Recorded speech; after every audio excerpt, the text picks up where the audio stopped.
හරි. එහෙනම් අපි කිලින්ම යමු විෂයට. ගොඩක් අය පාඩම් කරන ක්‍රම නිසා තමන්ගේ වටිනා කාලය නිකරුණෙන් නාස්ති කරගන්නවා. හැබැයි විද්‍යාත්මකවම ඔප්පු කරපු ඇත්තටම ප්‍රතිඵලය දෙන ක්‍රම ගැනයි අපි අද මේ විග්‍රහයෙන් කතා කරන්න යන්නේ. කවදා හරි මෙහෙම හිතලා තියෙනවද? පැය ගණන් පොත් එක්ක ඔට්ටු වෙලා මහන්සි වෙලා පාඩම් කරාට ඒ දාන මහන්සියෙන් 80%ක්ම අපතේ යනවා කියලා. මූලාශ්‍ර වලට අනුව නම් බහුතරයකට වෙන්නේ ඇත්තටම මේකයි. ඉතින් අපි සාමාන්‍යයෙන් පාවිච්චි කරන පාඩම් ක්‍රම කොච්චර කාර්යක්ෂමද කියන ගැන ලොකු ප්‍රශ්නයක් මතුවෙනවා.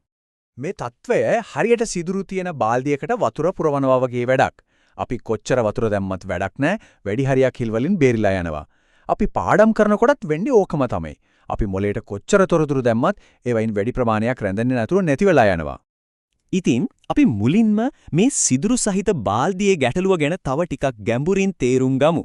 ඇයි ඇත්තටම අපේ මහන්සිය මේ විදිහට අපතේ යන්නේ? ඉතින් ඇයි ඇත්තටම මෙහෙම වෙන්නේ? මේ සිදුරු සහිත බාල්දිය හැදෙන්න හේතු වෙන අපි හැමෝම වගේ අහුවෙන ඒත් කිසිම වැඩක් නැති පාඩම් කිරීමේ උගුල් තුනක් ගැන තමයි අපි දැන් බලන්න යන්නේ. ඔන්න පළවෙනි උගුල. ගොඩක් අය හිතනවා පොතේ තියෙන දේවල් ආය ආය කියවනකොට ඒවා මතක හිටිනවා කියලා. හැබැයි එතන ඇත්තටම වෙන්නේ හඳුනා ගැනීමක් විතරයි.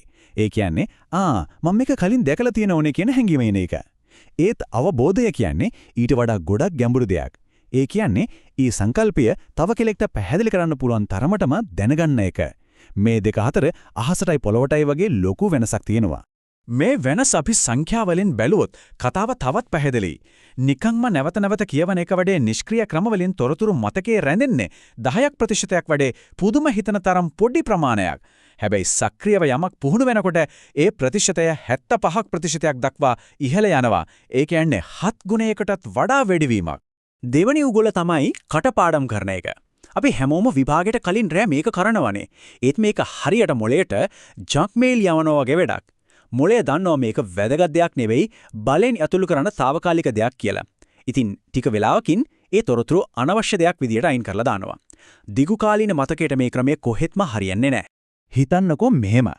පිහිනීව ගැන පොටක් කියවද විතරක් වතුරට බහැලා දක්ෂයෙක් වෙන්න පුළුවන්ද? බෑ නේද? ඒකට පුහුණුව අත්‍යවශ්‍යයි.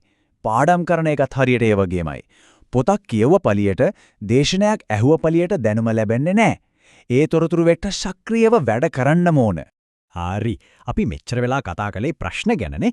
දැන් අපි යමු මේ විග්‍රහයේ වැදගත්ම කොටසට. ඒ කියන්නේ විසඳුම මොකක්ද කියන එකට. මේක තමයි මතකයේ රහසය. ඇත්තම චින්තනයේ ලොකු වෙනසක්. මෙන්න තීරණාත්මකම වෙනස. අපේ ඉලක්කය වෙන්න ඕනේ නිකම්ම පොත් කියවන එක, තොරතුරු ඇතුළට දාගන්න එක විතරක් නෙවෙයි, ඒ දාගත්ත තොරතුරු මොලේ රඳවා ගන්නා ක්‍රම ගැන හිතන එක. වැදගත් වෙන්නේ කොච්චර වෙලා පාඩම් කළාද කියන එක නෙවෙයි, ඒ වෙලාවෙන් කොච්චර දෙයක් මතක තියාගත්තාද කියන එකයි. ඉගෙනුම් පිරමීඩයෙන් මේ කතාව තවත් පැහැදිලි වෙනවා. බලන්න පිරමීඩයේ පහළම තියෙන කියවීම වගේ නිෂ්ක්‍රීය ක්‍රමවලින් මතකයේ රැඳෙන්න 10ක් දක්වා වගේ පොඩි ප්‍රමාණයක්. හැබැයි පිරමීඩයේ උඩට යන්න ඒ කියන්නේ සක්‍රියව යමක් කරනකොට විශේෂයෙන්ම වෙන කෙනෙක්ට උගන්වනකොට මතකයේ රඳවා ගැනීමේ ප්‍රතිශතය 90ක් දක්වා ඉහළ යනවා. අපේ ඉලක්කය වෙන්න ඕන මේ පිරමීඩයේ ඉහළටම යන එකයි. හරි. දැන් අපි බලමු මේ විසඳුම ප්‍රායෝගිකව ක්‍රියාවට නම්වන්නේ කොහොමද කියලා. විද්‍යාත්මකවම ඔප්පු කරපු නිශ්චිත තාක්ෂණික ක්‍රම කිහිපයක් ගැන දැන් අපි කතා කරමු. සක්‍රියව නැවත මතක් කිරීම නැත්නම් ඇක්ටිව් රීකෝල් කියන්නේ මතකයේ ශක්තිමත් කරන හොඳම ව්‍යායාමයක්. නිකන්ම තොරතුරු ඇතුළට ගන්නවා වෙනුවට මොළයට බල කරනවා මතකෙන් ඒ තොරතුරු ආපහු එළියට ගන්න. හරියට බර උස්සනකොට මාංශපේශී ශක්තිමත් වෙනවා වගේ මේ ක්‍රියාවෙන් මතකයේ ශක්තිමත් වෙනවා. ෆයින්මන් තාක්ෂණය කියන්නේ යමක් ඇත්තදම ගැඹුරින්ම අවබෝධ කරගත්තද කියලා දැනගන්න තියෙන සුපිරිම ක්‍රමයක්. සංකල්පයක් අරගෙන ඒක පොඩි ළමයෙක්ට තේරෙන විදිහට පැහැදිලි කරන්න උත්සාහ කරන්න. එතකොට Tamanටම තේරෙයි Tamanට හරියටම තේරුම් ගිහින් නැති තැන් මොනවද කියලා. ඊට පස්සේ ඒ කොටස් ආයෙත් ඉගෙනගෙන පැහැදිලි කිරීම තවත් සරල කරන්න. මේ ඇක්ටිව් රීකෝල් ක්‍රමයේ බලය කොච්චරද? අධ්‍යයනයකින් පෙන්නලා තියෙනවා විභාගයට කලින් තමන්ගේම ප්‍රශ්න අහගෙන උත්තර දුන්න සිසුන් නිකම්ම සටහන් කියවපු අයට වඩා 50% කින් ඉහළ ලකුණු ලබාගෙන තියෙනවා කියලා. 50%කින්. ඒකින් self quizzing වල බලය හොඳටම පැහැදිලි වෙනවා. අමතක වීමේ වක්‍රය කියන්නේ ස්වභාවික දෙයක්. අපි ඉගෙන ගන්න දේන් 50ක්ම පැයක් යන්න කලින් අමතක වෙනවා. කටපාඩම් කරන එක අසාර්ථක වෙන්න ප්‍රධානම හේතුවක් තමයි මේක. හැබැයි බය වෙන්න දෙයක් නෑ. මේකටත් විසඳුමක් තියෙනවා. මේ ස්වභාවික අමතක වීම නවත්තන්න පුරුවන් හොඳම ක්‍රමය තමයි spaced repetition. එහෙමත් නැත්නම් කාලයාන්තර පුනරීක්ෂණය. එකපාර හැමදේම මතක තියාගන්න හදනව වෙනුවට ඉගෙනගත්ත දේ කාලයත් එක්ක නැවත නැවත මතක් කරන එකයි මෙතනදි වෙන්නේ. උදාහරණයක් විදිහට අද ඉගෙනගත්ත දේ දවස් 3කට පස්සේ විනාඩි 10ක් ඉක්මනට බලන්න. ඊට පස්සේ දවස් 7කට පස්සේ ඒ ගැනම ප්‍රශ්න ටිකක් කරන්න. මේ විදිහට මතකය ශක්තිමත් කරන්න පුළුවන්. හරි. අපි හොඳම ක්‍රම ටික ඉගෙන ගත්තා. හැබැයි වැදගත්ම දේ තමයි මේවා දිනපතා පුරුද්දක් බවට පත් කරගන්න එක. දැන් අපි බලමු මේ ඵලදායී ක්‍රමවේදයන් ස්ථිර පුරුද්දක් බවට පත් කරගන්නේ කොහොමද කියලා. කම්මැලිකම සහ වැඩ කල් දැමීම නවත්වන්න පුළුවන් සරල මනෝවිද්‍යාත්මක උපක්‍රම කිහිපයක් තියෙනවා.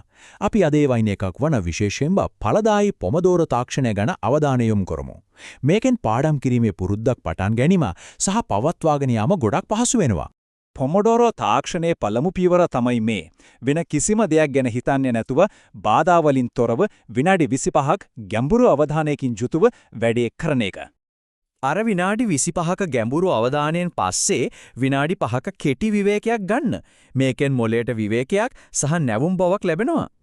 වැදගත්ම දේ තමයි මේ චක්‍රය නැවත නැවතත් කරන එක. මේ අවධානය සහ විවේකයේ අතර මාරුවීම නිසා අධික වෙහෙසටපත් නොවි දිගු කාලයක් තිස්සේ තිරසාරව පාඩම් කරන්න පුළුවන් වෙනවා. ඉතින් මේ සම්පූර්ණ විග්‍රහයේ ප්‍රබලම පණිවිඩය තමයි මේ.